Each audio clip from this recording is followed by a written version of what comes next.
개척교회 옆에 술집이 하나 들어왔습니다. 술집은 밤마다 노랫소리에 시끄러웠고 교회는 그 소음에 시달려야만 했습니다. 이거 어떻게 할까? 견디다 못한 교인들이 모여서 회의를 엽니다. 회의 결론은 술집이 잘 안 돼서 그것을 떠나도록 우리 함께 기도하자라는 결론을 내렸습니다. 교회는 특별 새벽 기도회, 특별 기도회가 열렸죠.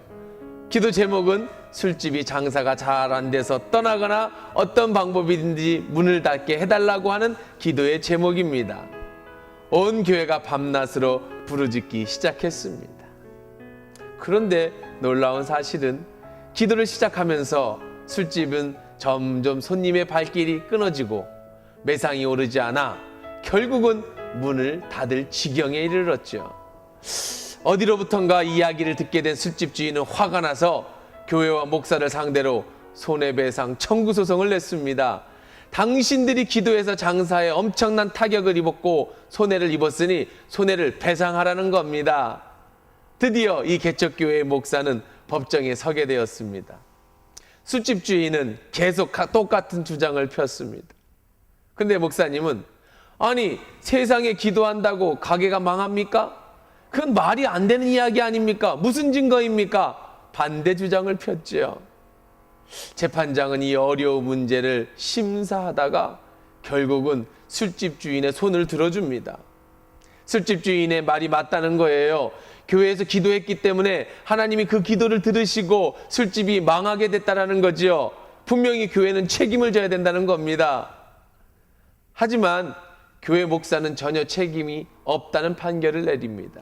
왜냐하면 교회 목사는 자기가 기도하고도 믿지 않았기 때문에 믿지 않고 한 기도는 어떻게 이런 역사를 이루어냈겠느냐는 겁니다. 아마 교회를 다니는 판사였던 것 같습니다.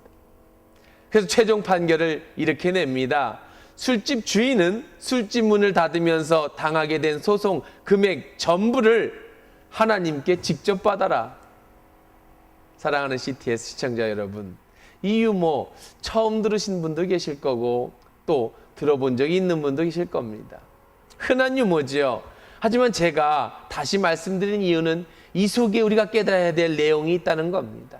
바로 우리가 습관처럼 믿음 없는 기도를 주문 외우듯이 할 때가 얼마나 많냐는 겁니다. 저도 이 사실을 깊이 깨닫기 전에 새벽 기도나 기도 시간이 되면 소위 레파토리라고 하는 그 스토리가 있었습니다. 언제는 나라를 위해서 기도하고 또 교회를 위해서 기도하고 가정을 위해서 기도하고 자신을 위해서 기도하고, 그런데 생각해 보면 그 기도 내용이 너무나 비슷하고 마치 주기도문을 외워서 하는 듯 똑같이 기도하고 있는 내 모습을 발견하게 된 겁니다. 목사인 저도 그러니 일반 성도님들의 기도는 어땠을까? 아마 비슷하지 않을까 한번 생각해 봅니다. 마태복음 6장 7절 8절에 보면 기도할 때 이방인과 같이 중언부언하지 말라. 저희는 말을 많이 하여 들으실 줄 생각하느니라. 그러므로 저희를 본받지 말라. 구하기 전에 너에게 있어야 할 것을 하나님 너희 아버지께서 아시느니라.